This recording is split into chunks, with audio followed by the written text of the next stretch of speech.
Hello everyone. ఎలా ఉన్నారు అందరూ? ఏపీ హిస్టరీలో కోర్సులో భాగంగా మనం సిలబస్ ఆల్రెడీ కంప్లీట్ చేసుకున్నాము. ఈ సిలబస్ అయిపోయిన తర్వాత మనం ఏం చూసుకుంటాము అంటే పీవైక్యూస్‌కి సంబంధించి చూసుకుంటాము. ఆల్రెడీ వేరే సబ్జెక్ట్‌కి సంబంధించి కూడా నేను అన్ని స్టార్ట్ చేసున్నాను. అలానే మనం ఏపీ హిస్టరీకి సంబంధించి కూడా మనం ఏం చేయాలి అంటే పీవైక్యూస్ అనాలిసిస్ చేసుకోవాలి. పీవైక్యూస్ అనాలిసిస్ చేసేటప్పుడు ఏం చూడాలి ముఖ్యంగా అని చూసుకుంటే మనకి ఏవేవైతే క్వెషన్స్ ఏవైతే వస్తున్నాయో ఆ క్వెషన్స్ రిపీట్ అవుతున్నాయా లేవా అని ముఖ్యంగా మనం చూసుకోవాలి. రైట్. క్వెషన్స్ రిపీట్ అవుతాయా అంటే ఆల్రెడీ నేను మీకు రీసెంట్‌గా చేసిన రెడ్డి రాజ్యంకి సంబంధించి వీడియోలో రెడ్డి రాజ్యం పీవైక్యూ అనాలిసిస్ నేను మీకు చేసిచ్చాను. అందులో మీరు యాప్‌లో అవైలబుల్‌గా ఉంది. ఎవరైనా కావాలి అంటే చూడొచ్చు. అయితే దీనికి సంబంధించి రెడ్డి రాజ్యంకి సంబంధించి క్వెషన్స్ మనకి డైరెక్ట్‌గా యాస్ ఇట్ ఈజ్ వచ్చేసిన క్రమంలో 3 క్వెషన్స్ యాస్ ఇట్ ఈజ్ వచ్చినాయి రీసెంట్‌గా జరిగిన ఎగ్జామ్స్‌లో. అయితే అలానే మనం ఈరోజు మనం చూసుకోబోయే వీడియోలో రిపీట్ అవుతున్నాయా లేవా అని చూసుకోవాలి. అయితే రిపీట్ అవుతాయా లేవా అనే సిట్యుయేషన్‌లో చూసుకుంటే అవ్వచ్చు, అవ్వకపోవచ్చు. కానీ ఇంపార్టెంట్ ఏంటయ్యా అంటే ఆ టాపిక్ ఏదైతే ఉందో అది చాలా ఇంపార్టెంట్ అయిపోతుంది.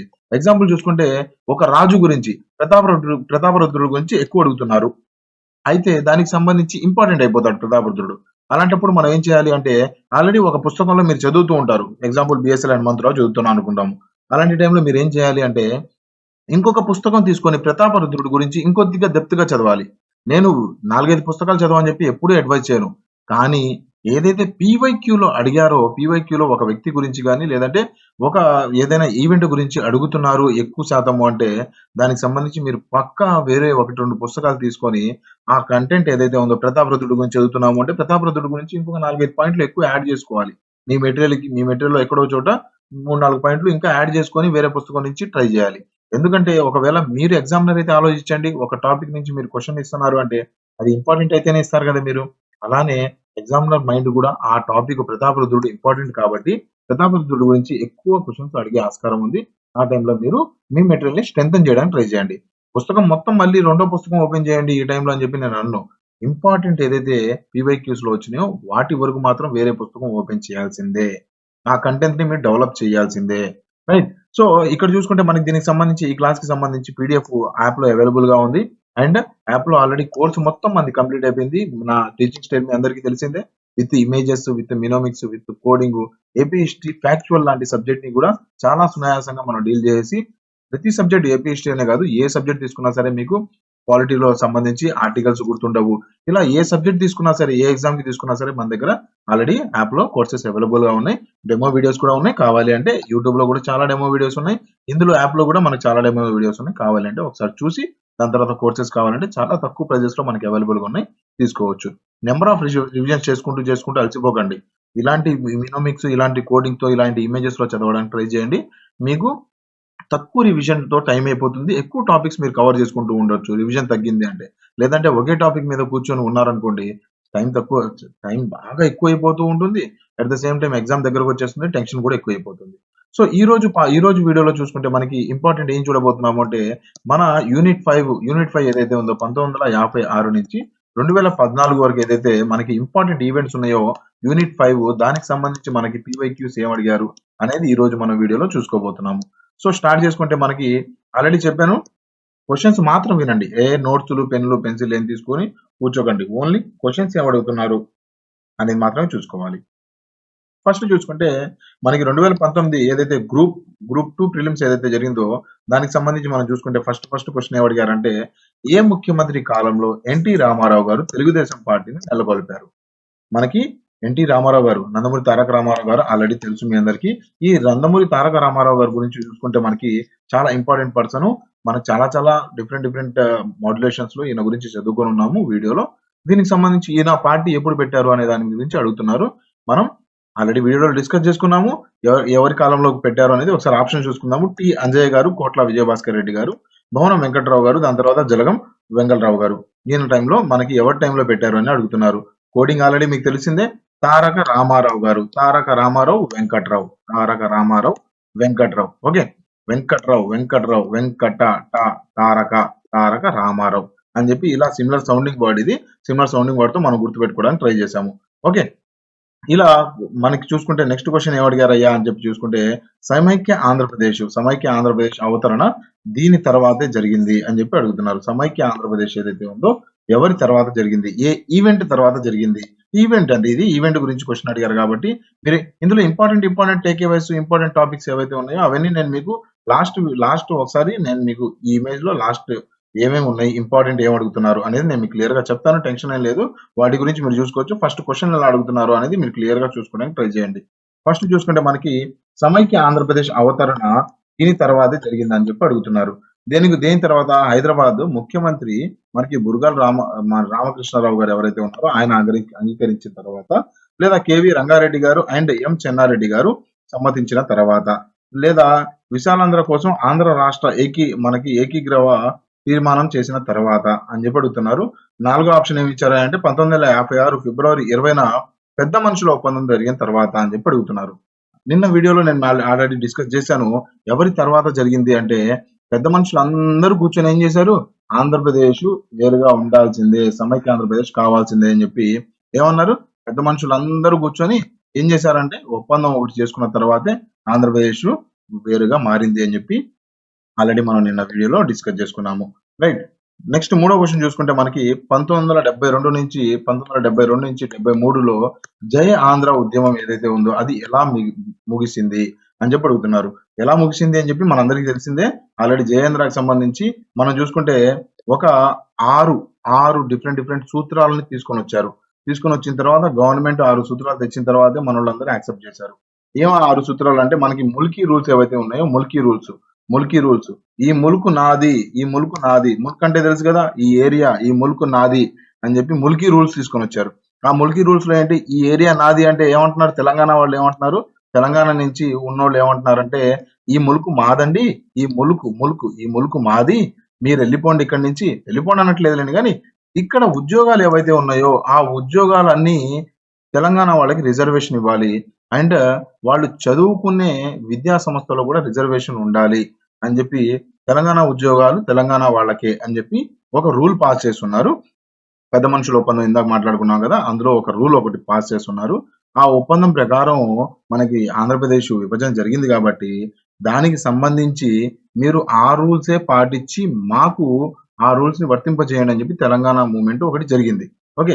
తెలంగాణ మూవ్మెంట్ జరిగినప్పుడు ఏమైపోయిందంటే సుప్రీం కోర్ట్ ఏం చేసిందంటే అవును కరెక్టే, ఈ ముల్కీ రూల్స్ కరెక్టే, ముల్కీ రూల్స్ ని అమలు చేయండి అని చెప్పి మనకి ఒక రూల్ పాస్ చేసింది.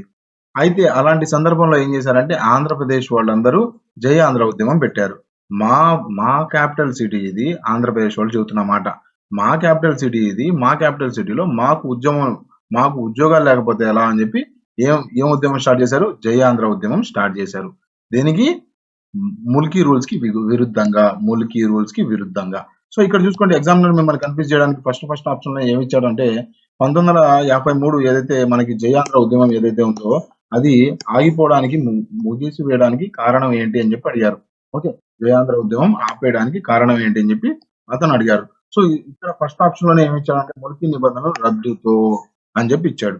ఓకే. మనం ఏమనుకుంటాం, ముల్కీ నిబంధనల వల్లే జై ఆంధ్ర స్టార్ట్ అయింది, సో అందుకనే ఇది రద్దు చేశారు కాబట్టి ఇదే కరెక్ట్ అని చెప్పి మనం కన్ఫ్యూజన్ లో కానీ స్పీడ్ లో కానీ టిక్ పెట్టేస్తాము. కాదు, జాగ్రత్తగా చూసుకోండి. 4 ఆప్షన్లు ఫస్ట్ ఆప్షన్ లోనే ఎప్పుడు వెళ్ళకండి. మీరు 4 ఆప్షన్లు చదువుకొని దాని తర్వాతే టిక్ పెట్టడానికి ట్రై చేయండి. ఇక్కడ చూసుకుంటే 2వ ఆప్షన్ ఏమి ఇచ్చారు, అనేక మంది విద్యార్థి మహిళా నాయకులు అరెస్టులు జరిగినాయంట, దానికోసం ఆపారా, లేదా కేంద్ర బలగాలు ఉద్యమాన్ని అణచివేశాయి అని చెప్పి, లేదా కేంద్ర ప్రభుత్వం ప్రతిపాదనలు 6 సూత్రాలు తెలిపింది అని చెప్పి 6 సూత్రాల పథకంతో అని చెప్పి చెప్పింది.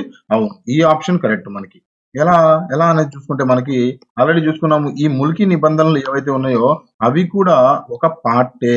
ఈ ఏవైతే 6 సూత్రాలు తీసుకొని వచ్చారో అందులో ముల్కీ నిబంధనలు ఏవైతే ఉన్నాయో వాటిని తాత్కాలికంగా ఆపేసేయండి, ముల్కీ నిబంధనల్ని ఆపేయండి అని చెప్పి మనకి ఏం చేసిందంటే సెంట్రల్ గవర్నమెంట్ ఏం చేసిందంటే ఒక రూల్ పాస్ చేసింది. 6 సూత్రాల్లో ఫస్ట్ సూత్రం ఏంటి, ముల్కీ నిబంధనలను ఆపేయండి అని చెప్పి. సెకండ్ చూసుకుంటే ఈ ముల్కీ నిబంధనలు కంప్లీట్ గా ఆపనవసరం లేదు, కానీ ఒక సెక్షన్ ఆఫ్ పీపుల్ ఎంప్లాయీస్ లో ఏవైతే నాన్ గెస్టెడ్ పోస్టులు ఉంటాయో వాటికి కానీ, లేదంటే దాని తర్వాత మనకి అసిస్టెంట్ సర్జన్ ఏవైతే పోస్టులు ఉన్నాయో దాని అండర్ లో ఏవైతే ఉన్నాయో పోస్టులు, ఆ పోస్టులకి ముల్కీ నిబంధనలు పెట్టుకోండి. వాటి పై పోస్టులకి గెస్టెడ్ ఆఫీసర్స్ ఆ పోస్టులకి మాత్రం ముల్కీ నిబంధనలు పెట్టకండి. ఓకే అని చెప్పి కొద్దిగా సడలింపు ఇచ్చింది అంతే, కంప్లీట్ గా ముల్కీ నిబంధనలు ఆపేయలేదు. ఇంకా మిగతా 6 సూత్రాల్లో మిగతా సూత్రాలు కూడా ఉన్నాయి. నేను ఆల్రెడీ వీడియోలో క్లియర్ గా డిస్కస్ చేసుకుని కోడింగ్ తో నేను మీకు చెప్పాను ఎలా గుర్తుపెట్టుకోవాలి అనేది. వీడియో చూడకపోతే యూట్యూబ్ లో కూడా ఫ్రీగా అవైలబుల్ గా ఉంది, చూడొచ్చు. ఎంప్లాయీస్ ఎవరైతే ఉన్నారో వాళ్ళ రిలేటెడ్ వాళ్ళ అభివృద్ధి కోసం అని చెప్పి ఒక కమిటీని వేయటము, దాని తర్వాత వెనుకబడిన తరగతులు కానీ వెనుకబడిన రీజన్స్ ఏవైతే ఉన్నాయో వాటిని డెవలప్ చేయడానికి ఒక కమిటీ వేయటము, దాని తర్వాత హైదరాబాద్ లో విశ్వవిద్యాలయాలు ఏర్పాటు చేయటము, దాని తర్వాత వీటన్నిటి కోసం కాన్స్టిట్యూషన్ లో ఒక అమెండ్మెంట్ చేయడం గురించి మనకి ఆ 6 నిబంధనల గురించి చెప్పింది. ఒక్కొక్కటిని ఆల్రెడీ డిస్కస్ చేశాను నేను మీకు. నెక్స్ట్ చూసుకుంటే మనకి దీని ఆన్సర్ ఏమవుతుందంటే కేంద్ర ప్రభుత్వం ఏదైతే ప్రతిపాదించిన 6 సూత్రాలకు సంబంధించి మనకి డిస్కస్ చేసింది. దాని తర్వాత ఆగిపోయింది ఆ ఉద్యమం. సాటిస్ఫై అయ్యారు మనోళ్ళు, ఆపేశారు. నెక్స్ట్ చూసుకుంటే మనకి ఈ క్రింది వాణిలో పెద్ద మనుషుల ఒప్పందం ఏదైతే ఉందో అందులో సభ్యులు కానిది ఎవరు అని చెప్పి ఆల్రెడీ పెద్ద మనుషులకు సంబంధించి మనకి ఒప్పందం గురించి చెప్పాను నేను మీకు. 8 మంది వచ్చారు, 4 ఆంధ్ర నుంచి, 4 మనకి తెలంగాణ నుంచి వచ్చారు. అందులో మనం చూసుకుంటే మనకి మరీ వద్దంటూ ఉన్న మర్రి చెన్నారెడ్డి గారు వచ్చారు. నేను చెప్పాను, నేను మరీ వద్దంటూ ఉన్నారు మర్రి చెన్నారెడ్డి గారు. దాని తర్వాత అన్ని రాంగే, ఇది చేస్తుంది మీరంతా చేస్తుంది రాంగే అని చెప్పి రంగారావు గారు కూడా వచ్చారు. రైట్. దాని తర్వాత చూసుకుంటే మనకి నరసింహారావు గారు కూడా వచ్చారు. దాని తర్వాత అల్లూరి సీతారామరాజు గారు వచ్చారా అని చెప్పి అడుగుతున్నారు. నేను ఆల్రెడీ చెప్పాను, ఆ అల్లూరి సీతారామరాజు గారు కాదండి, వేరే అల్లూరి సీతారామరాజు గారు అని చెప్పి నిన్న ఆల్రెడీ మీకు గుర్తు పెట్టుకోవడానికి నిన్న మీతో కూడా చెప్పాను. నెక్స్ట్ చూసుకుంటే టంగుటూరి ప్రకాశం పంతులు గారు వచ్చారా అంటే ఈయన మాత్రం రాలేదు, రైట్. సో దీనికి సంబంధించి చూసుకుంటే మనకి అల్లూరి సీతారామరాజు గారు కాదు, టంగుటూరి ప్రకాశం పంతులు గారు కాదు, అల్లూరి సీతారామరాజు గారు ఉన్నారు. రైట్. సో నిన్న మినమిక్స్ నేను ఆల్రెడీ చెప్పాను, ఇక్కడ మినమిక్స్ ఎక్స్ప్లెయిన్ చేయదు లేదు. మరీ వద్దంటున్న మర్రి చెన్నారెడ్డి గారు, దాని తర్వాత అన్ని రాంగే అంటున్న నరసింహారావు గారు. సో వీళ్ళందరి గురించి నేను ఆల్రెడీ చెప్పాను నేను. రైట్. మరి ఏం వద్దంటున్నారు ఆయన, మరీ అంటున్నారు వద్దని. ఏమంటున్నారు, తెలంగాణని ఆంధ్రప్రదేశ్ ని చెన్నై నుంచి డివైడ్ చేయకండి, మాకు అన్యాయం జరుగుతుంది తెలంగాణ వాళ్ళకి అని చెప్పి ఆయన మరీ వద్దన్నారు. రాంగ్ అన్న మనకి నరసింహరావు గారు. ఇవన్నీ నేను మీకు క్లియర్ గా నిన్న వీడియోలో డిస్కస్ చేశాను. 1969లో జరిగిన ప్రత్యేక తెలంగాణ ఉద్యమం ఏదైతే కాలంలో ఉన్న ముఖ్యమంత్రి గారు ఎవరు అని చెప్పి. ఓకే, ఎవరు ఆ టైంలో తెలంగాణకి సంబంధించి ఉద్యమ కాలంలో ఉన్న ముఖ్యమంత్రి ఎవరు అని చెప్పి అడుగుతున్నారు. అయితే ఎవరు అని చెప్పి చూసుకుంటే మనకి నిన్న కోడింగ్ లో నేను మీకు చెప్పాను, ఈయన గురించి చూసుకుంటే తెలంగాణ ఉద్యమం అసలు ఎందుకు చేశారు అంటే తెలంగాణలో ఏవైతే డబ్బులు ఏవైతే డబ్బులు ఉన్నాయో ఆ డబ్బులు మనీ ఏదైతే తెలంగాణ మనకు సంబంధించి జనరేట్ చేస్తుందో ఆ తెలంగాణ డబ్బులు తెలంగాణకి వాడకుండా ఆంధ్రప్రదేశ్ రాయలసీమ వాళ్ళు వాడతారేమో అని చెప్పి ఒక అభద్రతా భావం వల్ల తెలంగాణ ఏమన్నారంటే తెలంగాణ వాళ్ళు లేదు విభజించకండి అని చెప్పి అన్నారు. ఓకే, అందుకనే కదా ఈ ఉద్యమం జరిగింది. సో ఆ ఉద్యమం దేనికి రిలేటెడ్, డబ్బులు రిలేటెడ్, మనీ కాసులకి రిలేటెడ్ అంటే కాసు బ్రహ్మానందరావు రెడ్డి గారు. ఓకే, ఆ టైంలో ముఖ్యమంత్రి ఎవరు, కాసు బ్రహ్మానంద రెడ్డి గారు. రైట్. సో ఈ క్వశ్చన్ కి ఆన్సర్ ఏంటంటే మనకి బి అయిపోతుంది. నెక్స్ట్ మూడో క్వశ్చన్ గురించి చూసుకున్నాము అనుకుంటే మనకి జయాంధ్ర ఉద్యమానికి దారి తీసిన ప్రధాన అంశం ఏంటి? జయాంధ్ర ఉద్యమం ఆల్రెడీ నేను మీకు చెప్పాను కదా, దేనికి ప్రాబ్లము, ఏదైతే మా క్యాపిటల్ సిటీలో మమ్మల్ని ఉద్యోగం చేయనిట్లేదు, మమ్మల్ని రిజర్వేషన్ అని చెప్పి మమ్మల్ని వెనక్కి తోసేస్తున్నారు. ఓకే, ఆంధ్ర వాళ్ళు ఆంధ్రాకి వెళ్ళిపోవాలి, అక్కడ ఉన్న ఉద్యోగులు అని చెప్పి అక్కడ రూల్స్ పాస్ అవ్వటము, ముల్కీ నిబంధనల్ని అప్లై చేయటము చాలా ఇబ్బందికరంగా మారింది. అందుకని జయాంధ్ర ఉద్యమం స్టార్ట్ అయింది. ముల్కీ నిబంధనలు. రైట్. సో ఆన్సర్ ఏమవుతుంది అంటే మనకి ముల్కీ నిబంధనలపై సుప్రీంకోర్టు ఏదైతే తీర్పు ఇచ్చిందో ఇందాక నేను మీకు చెప్పాను క్లియర్ గా, అందులో దానికోసం అని చెప్పి మనకి దీని ఓవరాల్ గా చూసుకుంటే మనకి నెక్స్ట్ ఓవరాల్ గా చూసుకుందాం ఏం క్వశ్చన్లు అడుగుతున్నారు ఏంటి అనేది చూసుకుంటే మనకి నెక్స్ట్ చూసుకుంటే 4వ క్వశ్చన్ చూసుకుంటే మనకి ఎవరి విన్నపం మేరకు స్వామి సీతారాం ఆమరణ నిరాహార ఏదైతే ఉందో దాన్ని నిలిపివేశారు అని చెప్పి. ఓకే, స్వామి సీతారాం ఆమరణ నిరాహార ఏదైతే ఉందో దాన్ని ఆపారు. ఎవరి విన్నపం అండి, రిక్వెస్ట్ ఏదైతే చేశారో మనకి వినోబా భావే గారు ఏదైతే రిక్వెస్ట్ చేశారో వినోబా భావే. రైట్. వినకపోతే ఎలా అని చెప్పి వినోబా భావే గారు ఏం చేశారంటే ఆయన్ని రిక్వెస్ట్ చేయడం వల్ల ఆయన విన్నాడు, నేనున్నాను అన్నట్టు ఆయన వినేసి ఏం చేశారంటే ఆపేశాడు, ఆమరణ నిరాహారని ఉపసంహరించుకున్నాడు. సో ఓవరాల్ గా ఆ పేజ్ లో చూసుకుంటే మనకి ఎక్కువ ఏం అడుగుతున్నారంటే ముల్కీ రూల్స్ గురించి ఎక్కువ క్వశ్చన్ రిపీట్ అయింది. ఓకే, దాని తర్వాత ఏ పార్టీ ఎప్పుడు స్టార్ట్ అయింది అనేది కూడా కొద్దిగా అడగడం మొదలైంది. సో ఎక్కువ మీరు ఏం చూసుకోవాలంటే ఆ పేజ్ 2019 గాను మెయిన్ టాపిక్ ఏం నడిచిందంటే ముల్కీ నిబంధనల మీద నడిచింది మొత్తం. ముల్కీ నిబంధనలు. సో దానికి సంబంధించి మీకు ముల్కీ నిబంధనల గురించి అసలు ఏంటి, ముల్కీ నిబంధనలు ఎందుకు వచ్చినాయి, ఎక్కడ స్టార్ట్ అయినాయి, ఎక్కడ ఎండ్ అయినాయి, ఇవన్నీ మీరు ఒకసారి ఒక పేజ్ తీసుకొని లేదా 2 పేజీలు తీసుకొని క్లియర్ గా ముల్కీ నిబంధన అని చెప్పి హెడ్డింగ్ పెట్టేసి క్లియర్ గా మీరు దాని గురించి చదవడం, ఒక్కొక్క పాయింట్ రాసుకోవడానికి ట్రై చేయండి. రైట్. క్విక్ నోట్స్ గా రాసుకోండి, ఎగ్జామ్ ముందు రోజు రివైజ్ చేసుకోవడానికి ట్రై చేయండి. నెక్స్ట్ చూసుకుంటే మనకి 2017లో మన వీడియో కోర్సెస్, మన కోర్సెస్ అన్ని ఇలానే ఉంటాయండి. ఇంపార్టెంట్ టాపిక్స్ కానీ ఏవైతే విత్ ఇమేజెస్ ఇలానే మనం గుర్తుపెట్టుకోవడానికి టెక్నిక్స్ అని మనం మాట్లాడుకుంటూ వెళ్ళిపోతాం. నెక్స్ట్ చూసుకుంటే మనకి 2017లో మనకి 2017లో ఏదైతే ఎగ్జామ్ జరిగిందో దానికి సంబంధించి మనం చూసుకుంటే 2017 గ్రూప్ 2 మెయిన్స్ ఏదైతే జరిగిందో అందులో చూసుకుంటే మనకి 1954లో హైదరాబాద్ లో జరిగిన రెండవ విశాలాంధ్ర మహాసభ ఏదైతే జరిగిందో దానికి కింది వాళ్ళలో ఎవరు విశాలాంధ్రని గట్టిగా మద్దతు చెప్పారు.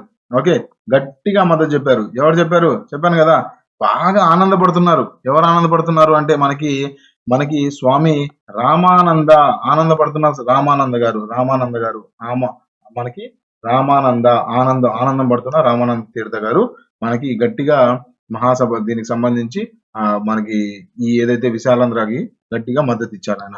నెక్స్ట్ చూసుకుంటే ఇక్కడ ఇంపార్టెంట్ ఫ్యాక్ట్ ఒకటి చూసుకుంటే మనకి మన రామకృష్ణరావు గారు బాగా గట్టిగానే చెప్పారు ఆ టైంలో. కాకపోతే ఆయన ఏమైపోయిందంటే ఆయన కొద్దిగా వ్యతిరేకంగా దాని తర్వాత మారిపోయారు. నెక్స్ట్ క్వశ్చన్ దాని గురించి. తెలంగాణ రాష్ట్రాన్ని గట్టిగా కోరుకున్న వ్యక్తి మరియు హైదరాబాద్ ముఖ్యమంత్రి అయిన బి రామకృష్ణరావు గారు ఏ సంవత్సరంలో తన వైఖరిని మార్చుకొని మనకి సత్వరం తెలంగాణ ఆంధ్రాలను కలపాలని సూచించారు అని చూసుకుంటే మనకి దీనికి సంబంధించి ఈయన గురించి చూసుకుంటే తెలంగాణను ఆంధ్రాలను కలపాలని సూచించిన ఏ సంవత్సరం అని చెప్పి అడుగుతున్నారు. ఓకే, ఏమంటున్నాడు ఆయన? కోపంగా ఇద్దరు 2 సార్లు పంచుకొడతా, 2 సార్లు ఈ 2 రాష్ట్రాల్ని ఏకం చేయకపోతే 2 సార్లు పంచుకొడతా అని చెప్పి 1955లో పంచ్ అంటే 5 అండి, పంచ్ అంటే 5. ఓకే, ఇద్దరిని ఏకం చేయకపోతే 2 సార్లు పంచుకొడతా అని చెప్పి అన్నాడు. ఎవరంటే బి రామకృష్ణరావు గారు. రైట్. సో నెక్స్ట్ చూసుకుంటే మనకి ఆంధ్రప్రదేశ్ సాహిత్య అకాడమీ స్థాపించిన సంవత్సరం ఏదయ్యా అంటే సాహిత్య అకాడమీకి వెళ్తున్నావు అని చెప్పి ఏడవకు నాయన. అకాడమీకి అంత అదే కదా, ఫీల్ అవుతూ ఉంటారు, ఏడుస్తూ ఉంటారు. కాలేజీలో వెళ్ళి చదువుకుంటారు నాయన అంటే చదువుకోవడానికి ఏడుస్తూ ఉంటారు. ఏడవకూడదు 1957లో మనకి ఈ అకాడమీ ఏదైతే ఉందో దాన్ని స్థాపించారు. నెక్స్ట్ చూసుకుంటే మనకి ఠాగూర్ సాది జయంతికి గుర్తుగా మనకి హైదరాబాద్ లో నిర్మించబడిన సాంస్కృత సంస్థ రవీంద్ర భారతి ఏదైతే ఉందో దానిని ఎవరి చేత ప్రారంభించారు? సో రవీంద్ర భారతి గురించి అడుగుతున్నారు. రవీంద్ర భారతి గురించి ఇప్పుడు మీరేం చేయాలి? రవీంద్ర భారతి అని చెప్పి హెడ్డింగ్ పెట్టేయాలి. దానికి సంబంధించి మీ నోట్స్ మీదే, కాకపోతే దీనికి సంబంధించి ఒక పేజ్ ఎక్స్ట్రా రాయండి. రైట్, ఒక 10 నిమిషాలు పడుతుంది. వేరే పుస్తకంలో ఆల్రెడీ మీరు చదివిన విషయాలే కదా ఇవన్నీ. ఒక 10 నిమిషాలు పడుతుంది లేదా ఒక 15 నిమిషాలు పడుతుంది. కానీ రవీంద్ర భారతి గురించి ఎవరు స్థాపించారు, ఏ టైంలో స్థాపించారు, దానికి సంబంధించి ఏమైనా కోడింగ్ రాసుకోగలమా, ఇలా మీరు తయారు చేసుకోవడానికి ఒక నోట్స్ తయారు చేసుకోవడానికి ట్రై చేయాలి ఒక పేజ్ లో. రైట్, మనకి ఎవరి చేత ప్రారంభించబడింది అంటే రవీంద్ర భారతి భారతదేశానికి ముద్దు బిడ్డ నెహ్రూ గారు వల్లే స్టార్ట్ చేశారు. రైట్, సో నెహ్రూ గారు దాన్ని ప్రారంభించారు అని చెప్పి అనుకోవచ్చు. నెక్స్ట్ చూసుకుంటే మనకి ఆంధ్రప్రదేశ్ ప్రభుత్వం ఏ సంవత్సరంలో తెలుగుని అధికారిక భాషగా ప్రకటించింది? తెలుగుని అధికార భాషగా ఎప్పుడు ప్రకటించింది అని చెప్పి చూసుకుంటే బాగా గట్టిగా అరిసి చెప్పారు. ఏమని అరిసి చెప్పారు? తెలుగు రాష్ట్ర భాష, అధికార భాష అని చెప్పి గట్టిగా ఆనందంతో తెలుగు గురించి అరిసి చెప్పారు. 1966 అరిసి చెప్పారు. తెలుగు అధికార భాషగా మారిపోయింది అని చెప్పి అరిసి చెప్పారు.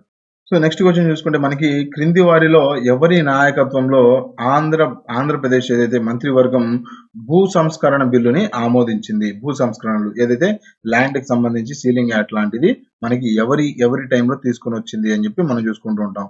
మనకు తెలుసు భూ సంస్కరణని ల్యాండ్ సీలింగ్ యాక్ట్ ఎందుకు వచ్చింది అంటే మన అందరికీ తెలిసిందే. ఏంటి సీలింగ్ యాక్ట్ అని చెప్పి నేను వీడియోలో డిస్కస్ చేశాను.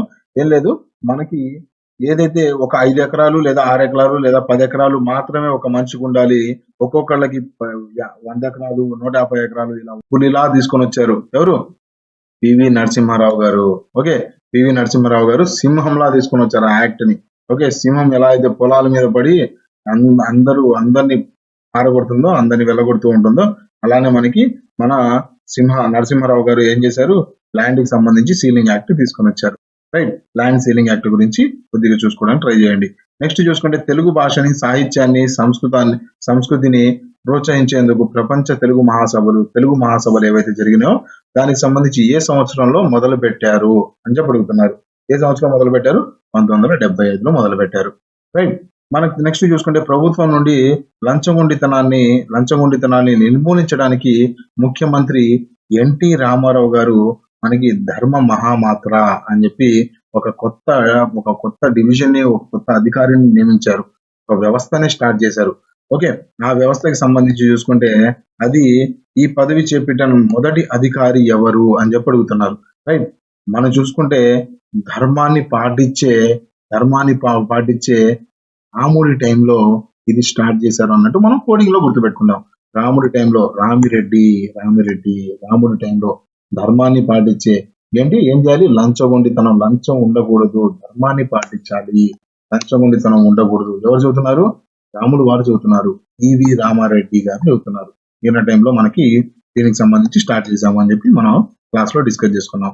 నెక్స్ట్ చూసుకుంటే మనకి లాస్ట్ క్వశ్చన్ చూసుకుంటే 1991లో ఏ ప్రాంతంలో మహిళలు సారా వ్యతిరేక ఉద్యమాన్ని ప్రారంభించారు అని చెప్పి చూసుకుంటే మనం ఆల్రెడీ డిస్కస్ చేసుకున్నాం. దుబారాగా తిరకు సారా షాపులు వెనకాల దుబారాగా తిరకు మనకి దూబగుంటలో ప్రారంభించారు. ఇది Dubagunta. Okay. That's it for today friends. మనకి 2019 అండ్ 2017కి సంబంధించి ఏవైతే ఇంపార్టెంట్ క్వశ్చన్స్ పీవైక్యూస్ ఏవైతే ఉన్నాయో అవి డిస్కస్ చేసుకున్నాం. నెక్స్ట్ సిరీస్ లో మనం నెక్స్ట్ వీడియోలో ఇంపార్టెంట్ క్వశ్చన్స్ కూడా డిస్కస్ చేసుకుందాం. ఇలానే ఏపీ హిస్టరీ మొత్తం వీడియోస్ నెక్స్ట్ 1 వీక్ లో నేను మీకు కంప్లీట్ చేసి ఇచ్చేస్తాను. ఈ 1 వీక్ లో మీరు జస్ట్ ఈ ఎంసీక్యూస్ పీవైక్యూస్ ఏం చేయాలంటే జస్ట్ వినాలి, మీ రివిజన్ పుస్తకం తీసుకొని ఆ టాపిక్ రివిజన్ చేసేయాలి. సో అలా చేసుకోవాలి. మళ్ళీ క్వశ్చన్ పేపర్ మొత్తం తీసుకోవడం, మళ్ళీ లేదంటే పుస్తకం మొత్తం రివిజన్ చేసుకోవడం, అలా చేసుకుంటూ వెళ్ళకూడదు. రివిజన్, స్మార్ట్ రీడింగ్ అంటే ఇదే. ఏవైతే ఇంపార్టెంట్ టాపిక్స్ ఉన్నాయో వాటి గురించి కొద్దిగా డెప్త్కి వెళ్ళాలి. ఏవైతే అన్ఇంపార్టెంట్ ఆ వాటిని కొద్దిగా లైట్ గా చూసుకుంటూ వెళ్ళిపోవాలి. ఓకే. అలా చేస్తేనే మీకు ఎక్కువ స్కోరింగ్ చేయడానికి ఆస్కారం ఉంటుంది. That's it for today friends. Thank you for watching. Have a nice day. By.